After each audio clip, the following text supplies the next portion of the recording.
India രാജ്യത്തും ശക്തമായ മുന്നേറ്റം ഈ തെരഞ്ഞെടുപ്പിലൂടെ നമ്മൾ നേടിയിരിക്കുക. ഇന്ത്യ രാജ്യത്ത് ഒരു മന്ത്രിസഭ ഉണ്ടാകാവുന്ന വിധത്തിലേക്ക് നമ്മുടെ എണ്ണം കുതിച്ചുയരുകയാണ്. ഏതാണ്ട് 240 സീറ്റോളം ഇന്ത്യ മുന്നണി മുന്നേറുകയാണ്. അതിൽ കോൺഗ്രസ് ഒറ്റയ്ക്ക് 100-ൽ പരം സീറ്റുകൾ ഭൂരിപക്ഷത്തോടുകൂടി മുന്നേറുമ്പോൾ നമുക്കെല്ലാം അഭിമാനിക്കാം.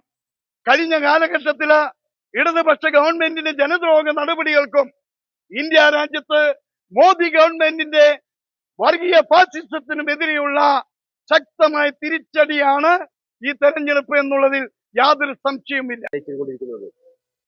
നമ്മളെ സംബന്ധിച്ച് ഒരു തരത്തിലുള്ള വിഭാഗീയതയോ മറ്റൊരു തരത്തിലുള്ള ചർച്ചകളോ ഇടമില്ലാത്ത രീതിയിൽ കോൺഗ്രസ് ഒറ്റക്കെട്ടായി നിന്നു, UDF ഒറ്റക്കെട്ടായി നിന്നു എന്നുള്ളതിന്റെ വെളിച്ചത്തിലാണ് 2679 വോട്ട് ഭൂരിപക്ഷം നമുക്ക് നേടിക്കൊടുക്കാനായത്.